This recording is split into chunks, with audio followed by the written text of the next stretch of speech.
This afternoon, the UCP is meeting to look at Bill 2, which, well, they were going to legislate us back to work. I mean, I think this has been something we've expected, even going into it. Back in 2002, I was involved in that strike, and we just sort of saw the writing on the wall. When you have negotiations that aren't negotiations, it's going to break down.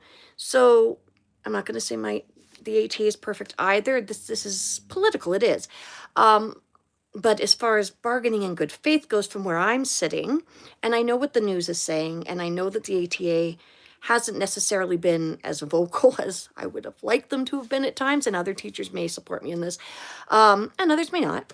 But when we go into bargaining, we trust the people that we've elected to bargain for us. And the people in the ATA who are doing that for us, I do trust them. I do trust they have my best interests at heart. I do trust that they are going to stand up to TIBA and just say, dude, you need to at least meet us halfway. And that's what they've been doing. We've offered times to meet, and TIBA has refused, right? And every time that we've come back to the table, what we've brought is, in fact, a little bit different. We understand that negotiating requires compromise. The government doesn't seem to get this, because every time they come back, well, okay, no, I'll take that back. They added the COVID shot last time, which 80% of us already have covered. And legitimately, lots of teachers are against the COVID shot. I mean, you do you. I get it, but you do you. I mean, dude, not even, we don't care. Why'd you include it? We don't care. Over $100? Over $100 when I have students who are nonverbal who don't have support in my room. Okay, that's a whole nother tangent. I'm here to talk about why this is a bigger issue.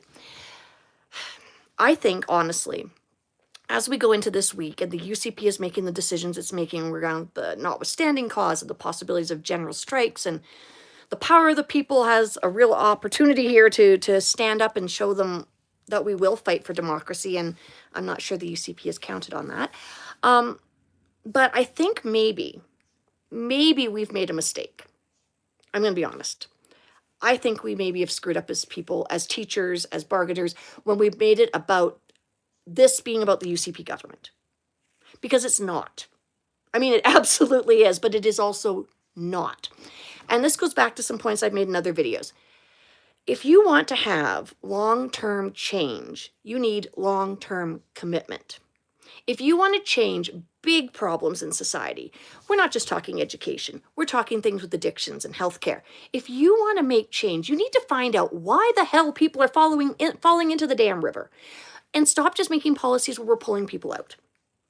And when you make the decision that, yeah, we're going to do the things to stop the problem in the first place, you are not necessarily going to see the results immediately. And you certainly won't see them within a 4-year election cycle. And that makes it look like things are not working, right? We just don't have the time to collect the data in an election cycle to prove what works and what doesn't sometimes. And absolutely, there are policies and things that governments put in place that when the new government comes in, they want to switch up. Absolutely. That's part of their mandate. That's how they get elected. But the reality is, that's shooting ourselves in the foot, right? When we went on strike in 2002, I had a class of 36 kids with 34 desks and 29 textbooks, and that pissed me off. Right? Resources were an issue back then. They're still an issue now. And screw the fact that it went to the court, that the Supreme Court of Canada says, dudes, you couldn't legislate them back the way you did. That was wrong. And then there was this whole report put together about things you could change in education that would work. And none of them have been implemented. There is documentation. Go and look. And we're waiting for more documentation. The UCP, where is the results of your panel on aggression in schools? That was supposed to be implemented, how many weeks ago? We don't even know. You say you're going to go and look into things, and we don't have data. And then when we do have data and we do have solutions, the governments that are in power, UCP, NDP, who the hell P, I don't even know, whatever government's in power, don't necessarily put them into action. So here we are again in another strike situation. And to the guy who says, shut up, America, I'm assuming you mean North America, because go look at my profile, see where I'm at. I get so sidetracked these days. When we focus just on the government in power and how evil they are, whether you think they are or not, and I'm not going there, I'm just the rhetoric, we lose sight of an opportunity to make long-term change, because it makes it seem like, okay, if the UCP is then voted out, which I'm actively involved in the recall petitions, don't get me wrong, and the NDP, they're saying the right things right now, but they're still just another political party. And I've yet to see any political party put their money where their mouths are when it comes to long-term change in things that matter. Education, healthcare, mental health, people with disabilities. In the province of Alberta right now, all of those groups are under attack. Humans who are transgendered, all under attack in our province because the government is putting in policies which legitimately would qualify as soft eugenics. And everybody's so focused on each individual issue that we lose sight of the bigger issues. There's just way too many fronts to be fighting on right now. Like, legitimately, I could sign up in my heart to be collecting signatures for the following petitions. There's one on stop public funding going to private schools. Sign me up. Stop clawing back money from our special needs humans, the AISH thing, that $200 a month that the federal government says, hey guys, you get this. And the AISH people are like, hooray, 200 more a month. And then the provincial government's like, screw you, disabled people, we are taking that. Oh, and you are going to have to spend money to get the paperwork done. I could be fighting on the front of the individuals who are transgendered. I have a child who's transgendered. And that's not even the reason why. I would fight because you should be allowed to be yourself. And girls shouldn't have to prove, what's between their legs in order to play sports. But yet, in the province of Alberta, when you turn 12, you have to fill out a form to prove that you are a woman. What the actual? I had to fill out paperwork at my child's school. My child is a cisgendered male. He goes by Q. His name's Quentin. He goes by Q. Doesn't answer to his full name. Personal choice. I had to fill out paperwork so that the school could call him by his preferred name. This is where we're spending our energy. Look, you've got 51,000 people out on strike right now. And if you enact the notwithstanding clause, you're going to have a general strike. Almost 400,000 Alberta workers out. And you're winning the battle because you're dividing us on so many issues and we're exhausted. We can't fight on all fronts. We have to choose which battles to fight when. Today, I'm fighting my teacher battles because that's my world. I'm a teacher. I'm a mother. I'm a citizen of this province. You used to have one of the best education systems in the world. And now we are the least funded in our country. Did you know, and this is something I learned today from someone who's a nurse, that there is a correlation between low funding in education and high death rates. So, people won't live as long if they're not as well educated. I mean, maybe that's a cost saving. No, I don't even think the UCP would think that long term. Honestly, and I get it, as a politician, you're thinking about, okay, what do I need to do to get elected? What do I need to say, of course? But you also have to think, where does that align with my own personal beliefs? And at the end of the day, when you're elected, you have to be able to take your own personal beliefs and set them on the side for a little bit, which is why I will not run for politics. I hold on to my biases. I try to keep an open mind, and I definitely make sure I see the other perspectives and I'm hearing other voices, and I'm trying not to shut down any conversations. It's just, as an elected official, do you understand that you represent everybody in your constituency, not just the people who voted for you? And I really think they forgot that. And then we focus on just bringing down this particular government, which I'm spending some significant energy on. I worry that we are shooting ourselves in the foot moving forward. Does the next party going in to get elected simply have to say the right things for us teachers to vote for them? Are they actually going to follow through on it? We don't know. How do we I don't even know how we fix that. I have solutions for other things. I think the tone deaf part of politics, the not understanding what your constituents want, there's a pretty simple solution to that. I think anybody who has a portfolio in government, whether you're in the cabinet or the shadow cabinet, should have to spend 5 business days a month in the industry they represent. So if you're the Minister of Education, hey, Dimitri, before we recall you, dude, you should be spending 5 days a month in our classrooms, not photo ops, not having my little kids sing you a cute song. No, just come and hang out in our rooms. Just wander the halls. You know, just come and see what the heck is actually going get on in the world that you represent. Same with the oil industry, right? I mean, Alberta oil, right? Synonymous, super cool. My husband works in the oil industry. And I'm not anti-pipelines, and I'm none of that. I mean, I don't think most Albertans are. You'd like to try and polarize us, and that is what this whole argument is doing. The UCP versus the teachers. The UCP versus, it's not just that simple. It is the system versus democracy right now. How do we ensure moving forward that we don't end up right back here? We were here in 2002.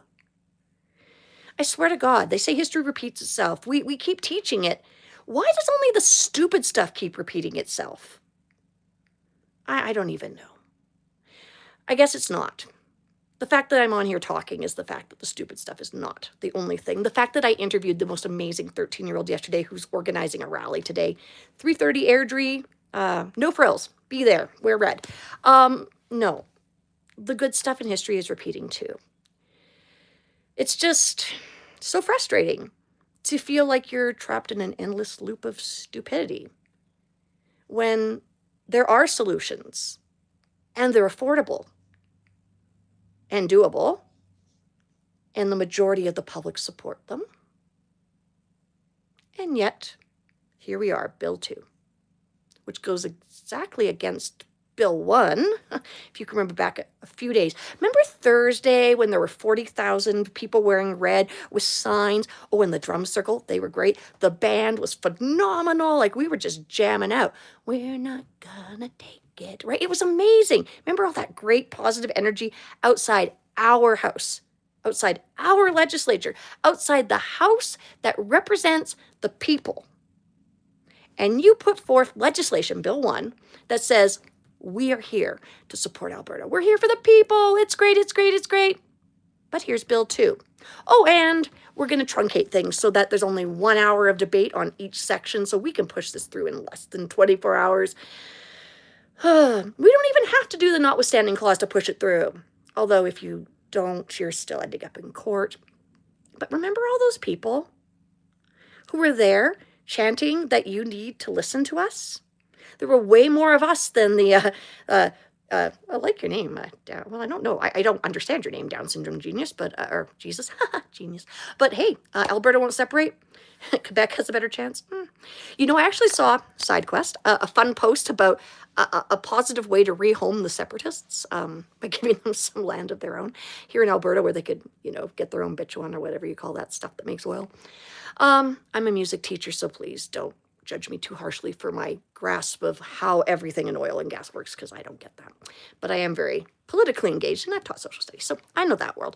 But yeah, no, Alberta's not separating. If you want to separate, you have that right under our Constitution. You have the freedom of mobility. Go. Be fruitful, multiply, be successful wherever you want.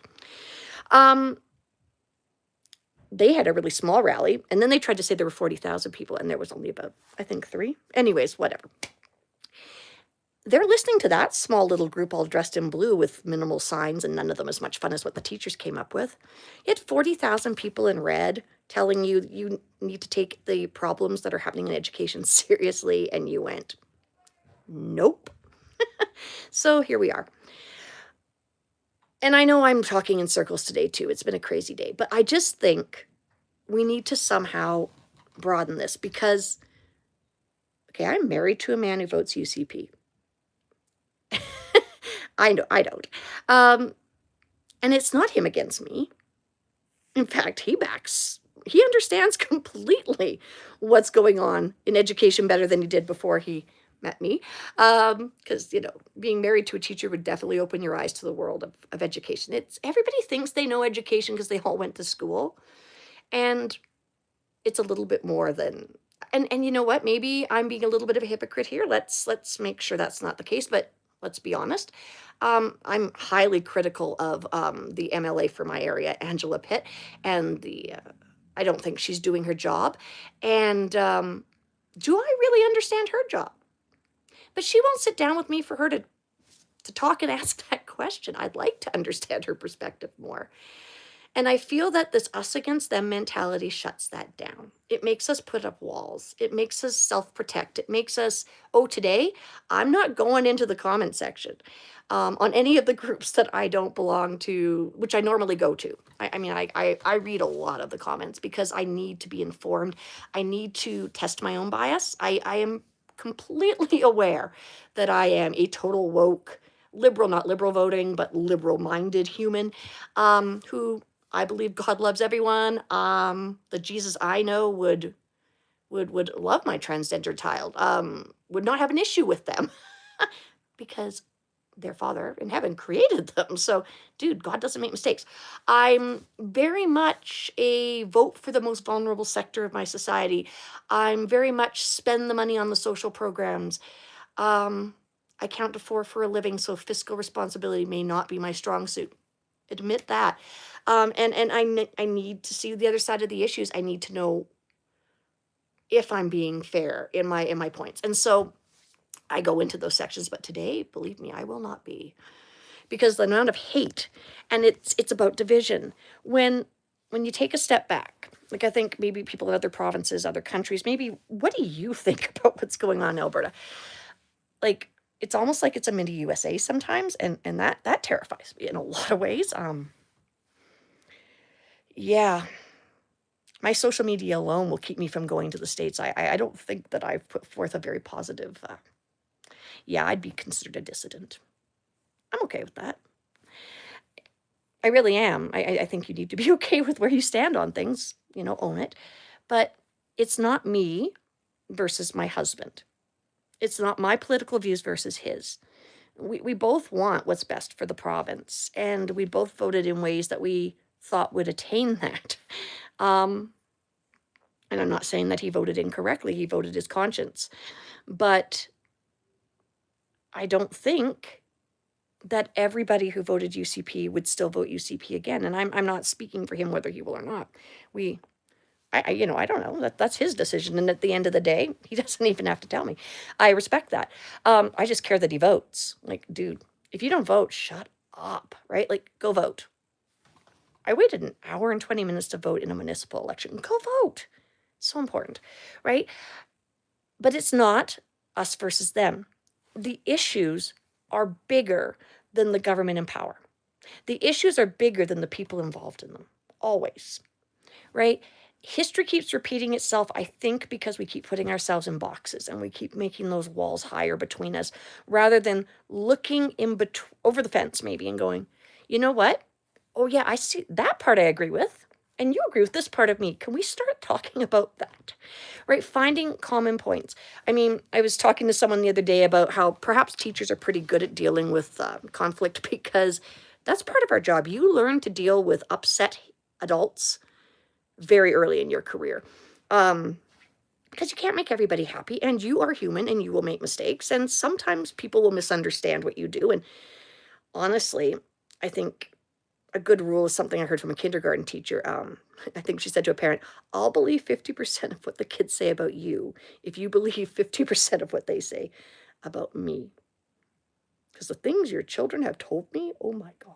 And I still have to look you in the eye, parent teacher interviews, and pretend, yeah, I have no idea what's going on behind closed doors in your house. Scandalous sometimes. But you know what? Sometimes it's just funny and I love it. I mean, the little kid who told me about her cousin who eats mayonnaise from the jar with a spoon, and that must be why she's still single. I mean, kids just say things. And I'm sure that they're not 100% accurate. They're accurate to their perception. But we all know that reality is bigger than one person's perception. So maybe if we look at this and go, okay, maybe there's some things they have that are okay. Maybe there's some things that we have that are okay too. Is there some common ground we can find here? Oh, wait, that's what negotiating is. That's what we've been trying to do for a very long time with this government, and it's not happening, which is why I do think this government has to go. But when they're gone, what problems will remain, and how helpful is it to continue to blame the past? I mean, just look at the UCP's vendetta against the federal government, some of it justified. But however, Justin Trudeau, he's an idiot, but I don't think he's the Antichrist, and he's certainly not going to be, and wasn't, what brought Alberta to its knees and made us subjugate and whatever the hell the UCP really wants us to believe about them. Very, very, very, very, very few things in the universe are all good or all bad. And when we allow ourselves to be polarized to the extent that we do, like, we actively have to fight that polarization. We end up in situations like right now where we are so focused on bringing down one government that we aren't looking at making sure that any changes we do bring in are going to carry forward, right? How do we get all of this great advice that's been given to us by panels over the years, all that money that's been spent on experts, some of which are true experts, why do we just like leave that in the dusty files somewhere? Why aren't we looking at it? Oh, because our party didn't initiate it? Well, that is stupid.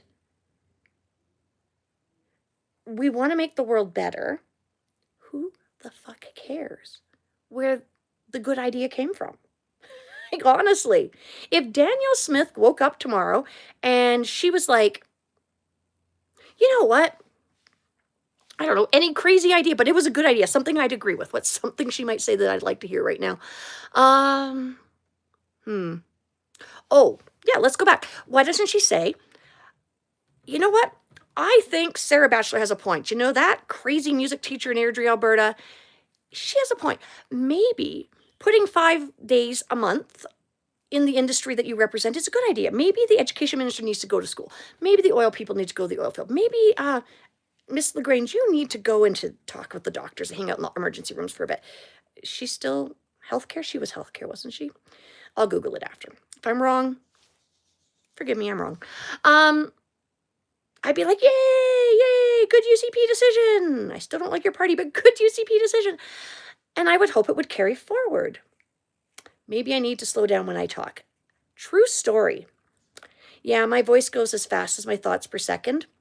And I actually got that feedback from a presentation in the opposite way, because I talk to teachers with ADHD and autism like myself, and we come up with ways to thrive. And one of the feedback for a presentation was, you talk so fast that my brain doesn't have time to get distracted. So to the neurotypicals out there, I'm sorry. To the ADHD people with me, yeah, just keep along on the side quests. When I do lives, I do jump all over the place because I don't have a script.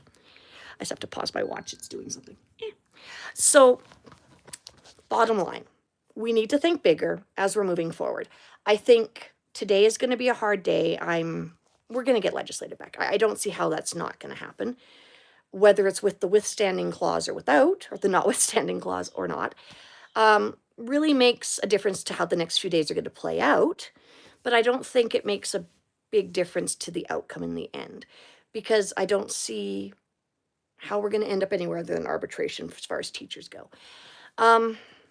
That didn't hurt us too badly in 2002. And honestly, at the end of the day, we just want resolution on this too, right? But we want a resolution to the problems that are happening that are going to continue. We want to find solutions as to why people are falling in the river, not just pulling them out later. We want to find solutions that future governments can buy into and continue. And the rainbow flags are probably because, yeah, everyone's welcome here, dude. Yes, I'm from Alberta. I believe it says so in my bio. But we are here today as a teacher in Alberta, waiting to be legislated back to work because our government doesn't listen to the people who elected it. We have almost 70% public support, and the government is still refusing to negotiate. Because the government would rather spend taxpayer money on smear campaigns against teachers. They would rather pay parents $30 a day to keep their kids home. They're spending more money continuing the strike than it would cost to solve the problem. So, how do we fix this? I don't know. But I don't think well, isn't it Einstein who says something like doing the same thing over and over again and expecting the same result is insanity? I know I misquoted that, but that's the idea. It just feels like maybe the universe is stuck in that loop. And I would really like to encourage those of us out there today. I'm going to a walk here in a bit to support education. I will continue to respond in social media. No, we're not getting paid. We don't even get strike pay. Nothing. Yeah, it's a mess. The whole not strike pay thing, people are like, how dare the union not have strike pay? The reason we don't have strike pay is because the teachers voted that we didn't want it. Now, did all the teachers vote that we didn't want it? No. The teachers who are politically involved enough to attend the annual general meetings. They're the teachers who made these decisions. So once again, is it representative of the whole? No. Do I think the AGM next year is going to be lit? Hell yeah, we're going to have all the teachers there. Because, I think it's a great thing that they're covering our benefits while we're out, but we have to pay them back. Yeah, strike pay would have been nice. I think we only have ourselves to blame for that one. Sorry, you can't get mad at the union. If you didn't go and you didn't vote, then shut up. This is where we are. And I'm not, and I'm a person who is at the top of the pay grade in my division. I was at the top of the pay grade in my other school division, and I made $23,000 more a year than I make here. I'm at the top of the pay scale, and I still make less than the numbers that are being quoted, even when I made the 23,000 more. Like they're saying we make 119,000 a year. I have 2.5 university degrees, and the half counts because I count years of education. I have 10 years of teaching experience, which is the max of the scale. I have 26 years of teaching experience. And yeah, I've never made more than 97,000. Never. And 97,000 a year is 97. Yeah, it's a great, I think it's fine, except it doesn't keep up with the cost of inflation, so I'm actually making less than I've made, and I don't make 97,000 in the division I currently work in. Best job I've ever had, though, teaching. I mean, it's not a job, it's a lifestyle. And when we go back, I don't think we can do work to rule because it's still considered a type of strike action, for which, honestly, in my band teacher card, I'm grateful because it means I can still have my concerts, I can still run my musical, I can still, those things are really important. It's just a complicated, it's sad compared to what it could be, hence the strike. Yeah, what our pay could be if we were paid the way other teachers are paid in Canada. BC used to be way less than us. Now they're more than us. I don't know. As far as the money goes, as a teacher, speaking for myself, I deserve a raise. I deserve to go to the grocery store in November and be able to afford to buy grapes. That is how I make my, my standard of living mark. Can I afford to buy grapes? It's been 8 years since I've been able to afford to buy grapes. So clearly, and I've been getting, I think I got a 0.5 raise one year, and I think I got a 1%.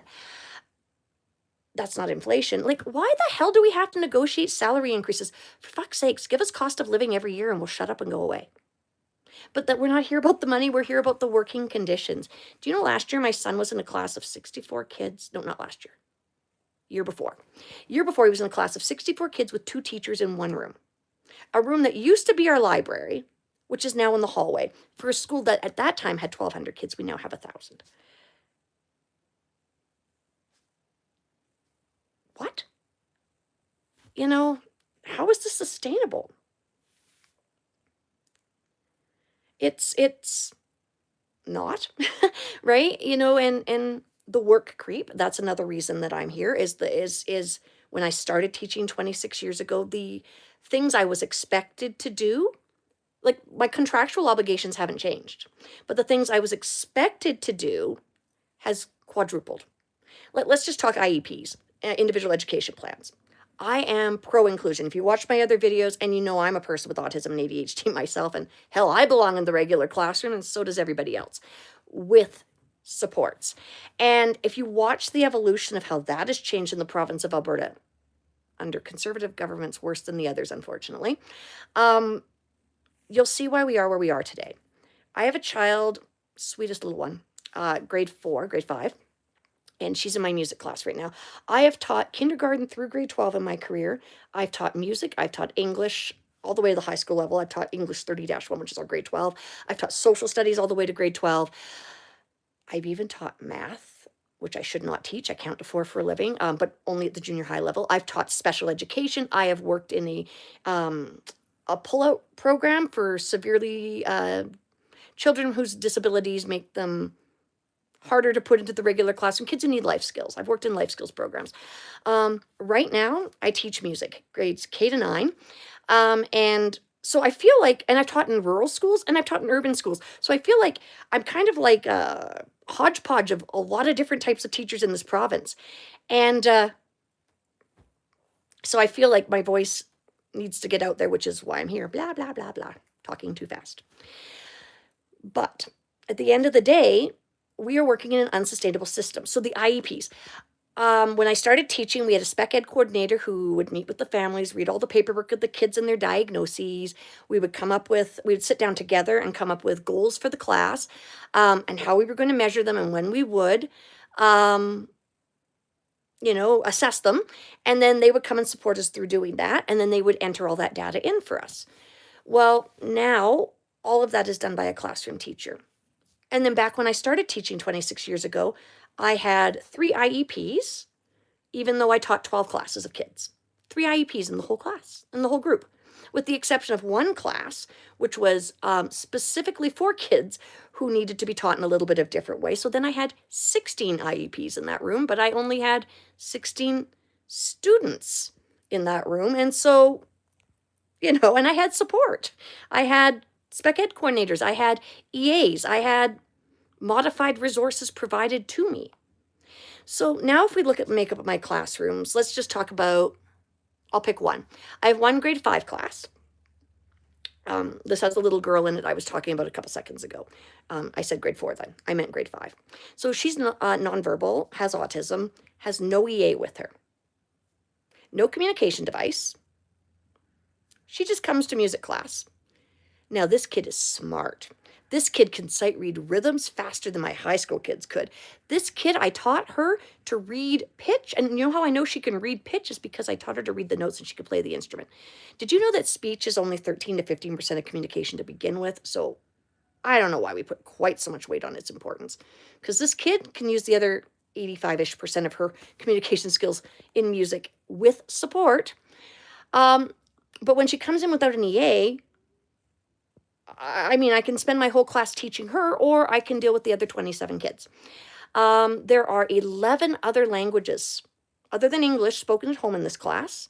I can think of off the top of my head 6 kids in that class who have IEPs for something, a lot of them being the neurodiverse world, the ADHD world, autism, dyslexia. I think there's 1 for sure, maybe 2 with dyslexia. I'd have to go back and look at my class list.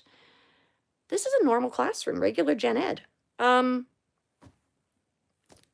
Yeah. I don't have the supports I had back in the day when I started teaching now. And so that's the biggest issue is complexity. It really isn't the money in the grapes. It's the fact that I'm being paid the same as I was paid less than I was paid when I started due to inflation, for having to do work that I don't have time to do. So in order to prepare for that one class, that's an hour of my time outside of school, just for that one class. I have 4 grade 5 classes, and it will take me 2.5 hours to plan 3 30-minute lessons for those classes if I'm going to meet all the needs of the class. If my kid has a soccer tournament, guess what? Everybody's doing the same thing that week. Fast planning, but not great teaching. I don't love that. But it's always been a give and take. And I think teachers' kids deserve an award because, dude, they get the short end of the stick. How many days have I come home and looked at my kid at the grocery store and went, dude, I have used all my patience on everybody else's kids today? Yeah. How unfair. And I hate that. My heart hurts for that. I have 5 children. 3 of them have special needs of their own. All kids have special needs though, don't they? Right? And I just want to work in a system where I can meet those needs because I'm smart enough. I know how. I figured out how to write music in a way dyslexic kids can read pitch and rhythm. I'm on the verge of getting publishers internationally to buy into this. Dude, do you understand the power that the teachers, like the things we can do in our rooms to make the world a better place?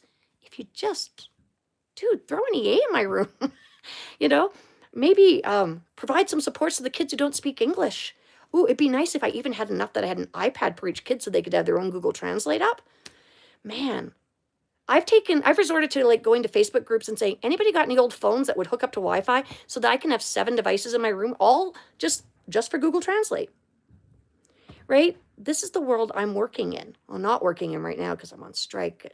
I hate it. I want to go back. I mean, if we're ordered back Wednesday, dude, I'm happy. I want to be back. I miss my kids. I'm worried about some of them. I want to be teaching. I'm supposed to have a Remembrance Day performance on November the 7th with a band that has had this many classes with instruments this year. Yeah, I want to be back, but I don't want to be back in the same system I left. And honestly, I mean, the first day back is still going to be in the same system. Nothing's like all better. But there are strategies and ways to implement this that have been presented and are publicly available if you want to go and check out what the teachers are asking for. It's out there. We're publicizing it. I can throw it in the comments. It's probably in the comments of my other videos though. I just really want us as teachers, as people, as humans on this planet to maybe think beyond ourselves and our current situation and realize that the decisions we make today obviously are going to impact the future, but are we fighting the right fights? Are we divided in too many directions? You know, is the removal of the UCP government of Alberta the solution? Or is it just one of the steps to a solution? We're putting a lot of energy into this now, but I think we need to be putting equal energy into really bringing to light the fact that, hello, if you are a politician, you are there to do a job of public service. I think you should be paid. I think you should be paid fairly. I think you should be paid at maximum the most that any public sector worker is making. So you should not be making more than a doctor. You should not be making more than a teacher. Angela Pitt, go see my post that's directed to you today because I broke down how much more you make than everybody else around here. This is ridiculous. Politics is a profession, sure, but it should be a calling. You should be there to represent everybody, not just the people you represent. You need to be willing to put your own beliefs on the back burner to an extent because you represent more than just you. You represent more than just your base. And until we start electing politicians who actually believe that, we're going to be seeing new ideas every 4 years. We're going to be seeing panels put out to come up with great ideas to implement that are never implemented. We're going to continue to see all of this unrest. And if they think that the unions are going to let the other unions in the province are going to sit back and just let you legislate the teachers back and use the notwithstanding clause to remove the constitutional rights, you should have been at the meeting I was at the other night at 5 o'clock. Yeah, read the letter we sent you, Danielle. She's our premier, by the way, for those of you not from here. Danielle Smith. Actually, her name is Marlena, which is hilarious to me because she's got this whole deal about not using preferred names, and she uses a preferred name. Right, hypocrisy at its finest. I really hate that hypocrisy and politics seem to be synonymous. And I get how easy it is to be a hypocrite because, you know, even as I'm talking here, I'm like, fact check that. No, I'm just speaking as me today. So here we are. Moving forward, I'm hoping we can do better. But I really think that, well, history has got its eyes on you, Danielle Smith, as you walk in. Oh, you've been in there for 51 minutes. See, I'm staying here, not in the comments section, and not watching the legislature because I think it'll make me cry. It just hurts my heart. It really does. I don't understand. UCP supporters are parents. UCP supporters were students too. Some of them are teachers. They're not the enemy. If they support Danielle Smith's, supporting Bill 2, well, perhaps then we have a point to be arguing about, but that doesn't make them the enemy. This isn't us versus them. I really feel badly for teachers who are UCP supporters right now. They must feel like, I feel supported in a lot of ways. I have the public buying me lunch. I mean, never in my whole life have I had so much public support. I love it. I love it. I feel loved. But I don't know if I would feel loved if I was a UCP supporter and a teacher. Not quite the same way. And then my heart hurts for them because I've got your back, dude. We're all teachers, right? Let's find the points of solidarity that we can connect on. Let's find that common ground. Let's find some solutions. Let's get our heads out of our own asses. Me too. Let's put our egos aside and let's look at the bigger picture. And if that makes me a woke, liberal, socialist dude, card carrying member, I guess. But, just my final statement to everybody, like, honestly, we have, I hope you have our backs, really, because we're here because we have your students' backs. We're here because we have democracy's backs, and that means we have yours too. So I'm going to sign out and go get ready for my little protest rally I'm attending. Hopefully not so little. This amazing 13-year-old girl, she has organized this. I'll live stream a little bit from there too. Please go check out the interview I did with her yesterday. If you wonder about kids and where their heads are at and things, my God, talk to these teenagers today. They're, well, simultaneously the most brilliant humans and the most terrifying humans at the same time. Their brains are pruning, but they still have a lot of wisdom. So please, check out that interview. Her voice represents a lot of kids out there, and I really love that we're going to this rally for her, right? We're here. She's supporting teachers, but I'm going to support her because I want her to know. The reason I interviewed here, my tiny little channel, was because I wanted to give her just a small taste of being heard on a little bit larger scale. Once you realize that power that you have, man, that's a beautiful thing. And I want all our kids to realize that. Even if they would vote UCP. I want them to vote. I want them to be out there. And so I'm out to support our youth, as that's my calling. And I hope you'll support us. Have a blessed day, and may your day be as good as the comments you put in the comment section.